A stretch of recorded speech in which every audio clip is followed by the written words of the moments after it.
नमस्कार, मैं पेन वाजपेयी अपने YouTube चैनल मैं पेन वाजपेयी पे आपका बहुत बहुत स्वागत करता हूं। ये वीडियो एसएससी CHSL 2020 टीयर 2 वाले जो बच्चे हैं उनके लिए बहुत ही ज़्यादा हेल्पफुल होने वाला है, क्योंकि आज मैं आप लोगों के बीच में एक और आरटीआई की जो कॉपी है वो एक्सप्लेन करने वाला हूं। अब ये आरटीआई की जो कॉपी है वो आपको क्यों देखनी चाहिए, क्योंकि यहाँ से आपको एक्चुअल में ये समझने को मिलेगा कि जैसे कोई भी अगर आपको टॉपिक वहाँ पर मिलता है उसके बारे में चाहे आपने कितना भी बेटर लिखें, आप चाहे उसके बारे में कितना भी बेटर लिख दें, अगर जो आपसे एग्जामिनर पूछना चाहता है, जो उसका मर्म है, वो अगर आपने नहीं एक्सप्लेन किया तो मुझे ऐसा लगता है कि आपको उतने अच्छे नंबर नहीं मिलेंगे। जैसे इस स्टूडेंट को 31 मार्क्स मिले ऐसे में, लेकिन अगर ये जो पॉइंट वहाँ पे मेंशन करना था वो अगर मेंशन कर देता तो मैं गारंटी के साथ कह सकता था कि इसको यहाँ पे 42-45 भी मार्क्स मिल सकते थे। अभी जब कॉपी आप देखेंगे तो आपको खुद अंदाज़ा लग जाएगा, और उसी की वजह से जो लेटर है उसमें 28 मार्क्स मिले।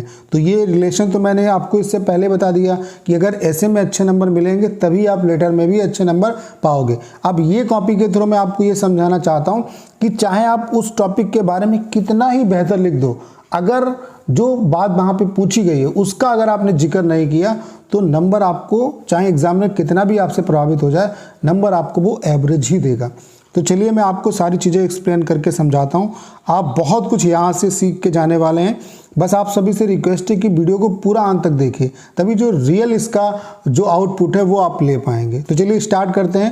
वीडियो को स्टार्ट करने से पहले एक छोटी सी इन्फॉर्मेशन आप लोगों के बीच में ये शेयर करना चाहता हूँ कि अगर आप एसएससी CHSL 2020 टीयर 2 यानी कि डिस्क्रिप्टिव के एग्जाम में 70+ स्कोर करना चाहते हैं तो आज ही हमारे complete tear 2 PDF+ video course को ज्वाइन कर सकते हैं। इस कोर्स में आपको बहुत कुछ मिलने वाला है, और इस कोर्स को ज्वाइन करने के बाद आपको कोई बुक वगैरह परचेज करने की ज़रूरत नहीं पड़ेगी। उसके अलावा जो सबसे खास है इस कोर्स की बात वो ये है कि हम आपकी यहाँ पे टिल एग्ज़ाम प्रैक्टिस कराने वाले हैं। डेली आपको टॉपिक मिलेगा, डेली आपकी कॉपी चेक होगी, डेली आपको नंबर मिलेंगे। जितने भी मार्केट में कोर्स अवेलेबल हैं वो मैक्सिमम से मैक्सिमम आपकी 10 से 12 कॉपी चेक करेंगे, लेकिन हम आपकी टिल एग्ज़ाम कॉपी चेक करने वाले हैं, क्योंकि हमको पता है कि प्रैक्टिस कितना इंपॉर्टेंट है डिस्क्रिप्टिव के एग्ज़ाम के लिए। तो अगर आपको डिस्क्रिप्टिव के कोर्स के रिगार्डिंग कोई भी इन्फॉर्मेशन चाहिए तो आपको करना क्या है, 6307185699 इस नंबर पे आप व्हाट्सएप पे मैसेज करिए, आपको इस कोर्स के रिगार्डिंग सारी इन्फॉर्मेशन दे दी जाएगी। तो चलिए स्टार्ट करते हैं। आप लोग देख पा रहे होंगे इस स्टूडेंट को ऐसे में जो मार्क्स मिले वो 31 मिले हैं, और लेटर में इसी की वजह से 28 मिले हैं। जो टोटल स्कोर है वो 59 है। अगर ये स्टूडेंट जो पॉइंट पूछे गए थे अगर उसके बारे में जिक्र भी कर देता तो यही स्कोर आपका 70 आपको देखने को मिलता। तो चलिए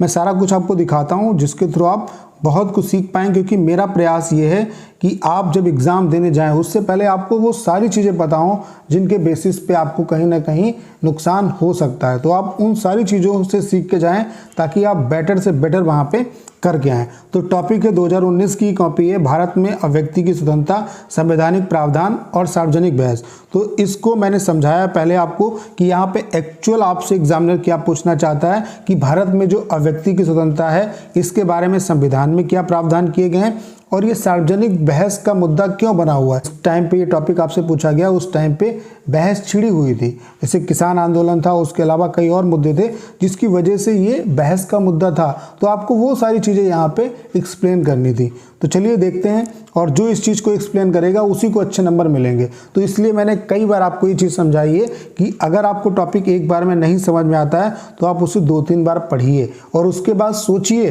कि आपको क्या, आपके पास कितना फैक्ट्स है, कितने आपके पास इसके बारे में इंफॉर्मेशन है, उसे एक जगह पे गैदर करिए। फिर इसको 3 पार्ट में तोड़ने का प्रयास करिए कि इंट्रोडक्शन में आप क्या डालेंगे, मेन बॉडी में क्या डालेंगे और कंक्लूजन में क्या डालेंगे।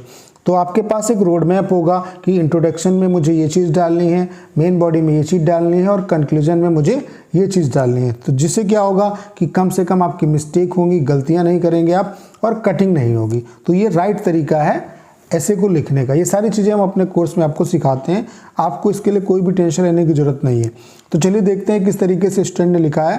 भारतीय संविधान के भाग 3 में अनुच्छेद 12 से 35 तक मौलिक अधिकार का उल्लेख किया गया है। इसी भाग को भारतीय संविधान का मैग्ना कार्टा कहा जाता है। अनुच्छेद 19 का में आम नागरिक को व्यक्ति की स्वतंत्रता का अधिकार दिया गया। बिल्कुल सही बात, अभी तक इसने बिल्कुल सही एक्सप्लेन किया है। उसके बाद लिखा है व्यक्ति की स्वतंत्रता से तात्पर्य यह है कि प्रत्येक नागरिक अपने धार्मिक, सामाजिक या सांस्कृतिक विचार प्रकट कर सकता है। इस अधिकार का सीधा सीधा संबंध मीडिया से है, जो इस अधिकार का सदुपयोग कर सरकार तथा जनता के मध्य पारदर्शिता लाने का कार्य करती है। भारत में मौलिक अधिकार के लिए बड़े स्तर पर प्रथम प्रयास सन 1931 को कराची अधिवेशन में, देखो बहुत डिटेल कर रहा है, बहुत अच्छी कॉपी लिखी है, आप खुद इस चीज़ को भी देख पाएंगे।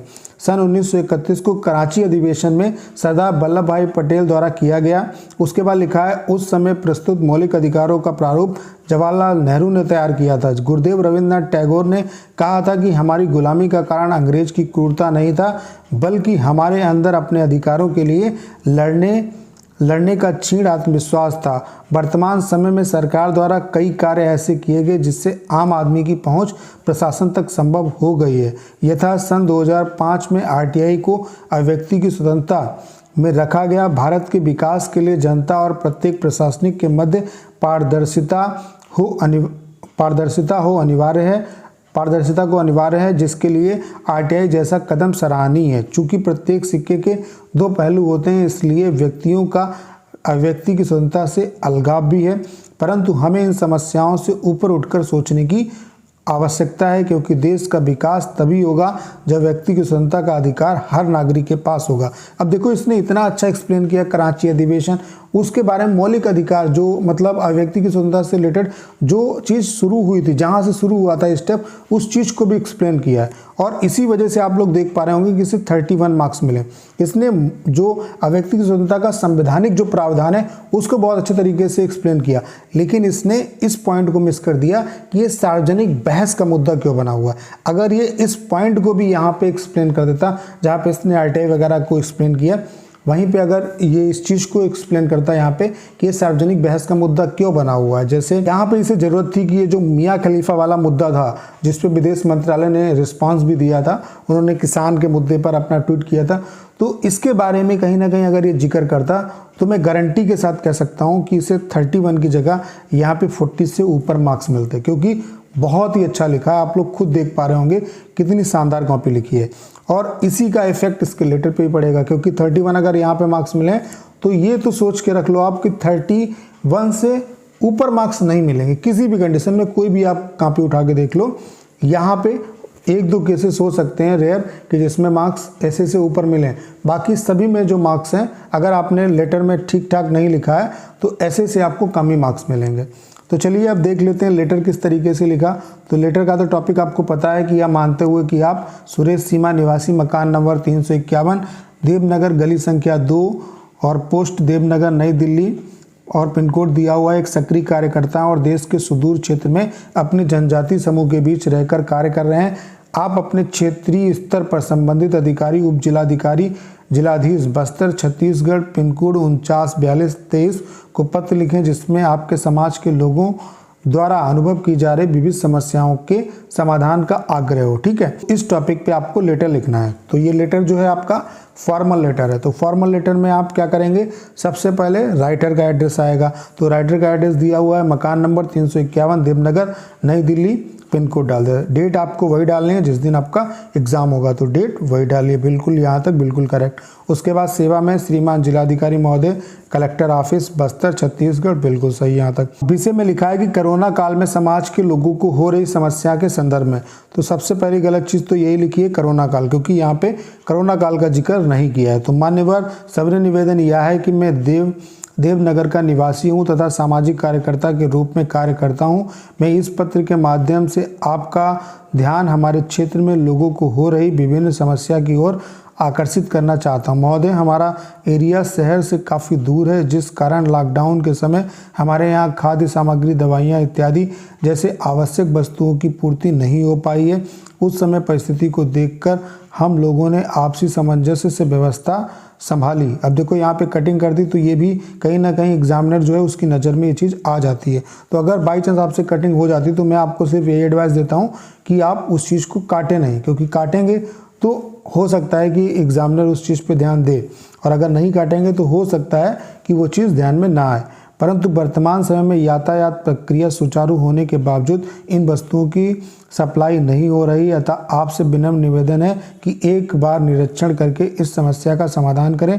हमारा समाज सदा आपका आभारी रहेगा। धन्यवाद। भवदी सुरेश, हस्ताक्षर सामाजिक कार्यकर्ता। तो यहाँ पे देखो 28 मार्क्स इस वजह से दिए हैं क्योंकि इसने लेटर को लॉकडाउन पे, पूरा कोरोना पे, यहाँ पे उस चीज़ पे मोटिवेटेड कर दिया। और पूछा क्या गया था कि जो मतलब क्षेत्र है उसमें जो जनजाति जो क्षेत्र है वहाँ पे जो समस्याएं हो रही हैं, जो एम्प्लॉयमेंट की समस्या है, जो स्वास्थ्य की समस्या है, जो और भी चीज़ों की समस्या है, उनके बारे में जिक्र करना था। तो कहीं ना कहीं पॉइंट से थोड़ा सा हटा, इस वजह से यहाँ पे इसे 28 मार्क्स लेटर में भी मिले। तो टोटल जो स्कोर है वो 31 + 28 यानी कि 59 है। तो आपने देखा कि इसने जो ऐसे लिखा है वो काफ़ी अच्छा लिखा है और बहुत कुछ एक्सप्लेन किया, लेकिन जो पूछा गया उस चीज़ को स्किप कर दिया। बस इस कॉपी के थ्रू मैं आपको यही समझाना चाहता हूँ कि आप कितना भी अच्छा लिखें, अगर जो पॉइंट्स वहाँ पे एग्जामिनर आपसे जानना चाहता है, जो पॉइंट्स आपको डालने हैं वो मैंडेटरी आपके लिए, आप उस चीज़ को टच जरूर करो। भले ही आप ऊपरी स्तर पे टच करो, निकल जाओ वहाँ से, लेकिन एक बार टच तो करना चाहिए। कम से कम एग्जामिनर इस चीज़ को महसूस तो करे कि हाँ आपने इस चीज़ को समझा और इस पॉइंट के बारे में कुछ तो लिखा। तो बस मेरा आपसे यही निवेदन है कि आपका जो टॉपिक आपको मिलता है उसको बहुत अच्छे तरीके से पढ़ने की ज़रूरत है। उसके बाद 5 से 6 मिनट जो है आप आराम से सोचिए उसके बारे में कि क्या बेस्ट से बेस्ट आप कंटेंट डाल सकते हैं। उसके अलावा मैंने आपको ये भी सोल्यूशन दिया था कि आप जो भी मतलब जितने भी आपके फैक्ट्स हैं उनको तैयार करो। उसके अलावा जितने भी जो रैंकिंग है, जैसे स्वास्थ्य में जो रैंकिंग है, हमारी खाद्य आपूर्ति में जो रैंकिंग है, गरीबी में जो रैंकिंग है, उन रैंकिंगों को आप ज़रूर याद करो, क्योंकि आप उन चीज़ों को कहीं ना कहीं ज़रूर डाल पाओगे और उससे एग्जामिनर पे एक अच्छा इफेक्ट पड़ेगा। तो ये सारी चीज़ें हम आपको अपने कोर्स में सिखाएंगे। तो अगर आपको इस कोर्स के रिगार्डिंग कोई भी इन्फॉर्मेशन चाहिए तो आपको करना क्या है, 6307185699 इस नंबर पे आपको व्हाट्सएप पे मैसेज करना है। आपको इस कोर्स के रिगार्डिंग सारी इन्फॉर्मेशन दे दी जाएगी। इस कोर्स के बारे में बस मैं इतना कहना चाहता हूँ कि यहाँ पे हमने कम से कम प्राइस में आपको ज़्यादा वैल्यू प्रोवाइड करने का प्रयास किया है। और यहाँ पे हम 40+ जो इसी तरीके की ITI की कॉपी हैं, चाहे वो MTS की कॉपी हो, CGL की कॉपी हो, CHSL की कॉपी हो, इनका एक्सप्लेनेशन कराएं, क्योंकि ये कॉपियाँ आपको बहुत कुछ सिखा सकती हैं। उसके अलावा डिस्क्रिप्टिव के एग्ज़ाम में 2-3 चीज़ें इंपॉर्टेंट है। एक तो आप प्रीवियस जो कॉपियाँ हैं उनसे बहुत कुछ सीख सकते हो कि लोगों ने क्या गलती की है जिसकी वजह से उनको कम मार्क्स मिले, आपको वो गलतियां नहीं करनी है। उसके अलावा ढेर सारी आपकी प्रैक्टिस होनी चाहिए। तो हमारा जो कोर्स है वो इन्हीं 2 चीज़ों पे फोकस है। हम आपको ढेर सारी RTI की कॉपी जो है उनका एक्सप्लेनेशन कराएंगे, उसके अलावा डेली प्रैक्टिस कराएंगे, क्योंकि हमें पता है इस चीज़ को कि प्रैक्टिस कितना इंपॉर्टेंट है। डेली आपकी कॉपी चेक होती है, डेली आपको मार्क्स मिलते हैं। तो आप डिसाइड करिए, फैसला आपके हाथ में है। और इतना कम कॉस्ट में कोर्स है, मैं इतना जरूर कहना चाहता हूँ आपसे कि एक जो बुक आप खरीदेंगे उससे भी कम कॉस्ट का आपको ये कोर्स पड़ेगा। तो कोर्स के रिगार्डिंग अगर कोई भी इन्फॉर्मेशन आप चाहते हैं, कोई भी डाउट है आपके दिमाग में, तो नंबर आप लोग देख पा रहे होंगे, उस नंबर पे आप व्हाट्सएप पे मैसेज कर सकते हैं, आपको इसके रिगार्डिंग सारी इन्फॉर्मेशन दे दी जाएगी। तो उम्मीद है कि इस कॉपी को अगर आपने अंत तक देखा होगा तो जो भी बातें मैंने आपके बीच में रखने का प्रयास किया उनसे आप बहुत कुछ सीख पाए होंगे। तो आपको करना क्या है, इस वीडियो को ज़्यादा से ज़्यादा शेयर करना है ताकि जो राइट इन्फॉर्मेशन है और सही इन्फॉर्मेशन ज़्यादा स्टूडेंट तक पहुंच सके, ताकि ज़्यादा से ज़्यादा स्टूडेंट इससे सीख सकें। उसके अलावा अगर आप चैनल पर नए हैं और आपने अभी तक इसे सब्सक्राइब नहीं किया है तो प्लीज़ चैनल को सब्सक्राइब करना मत भूलिएगा।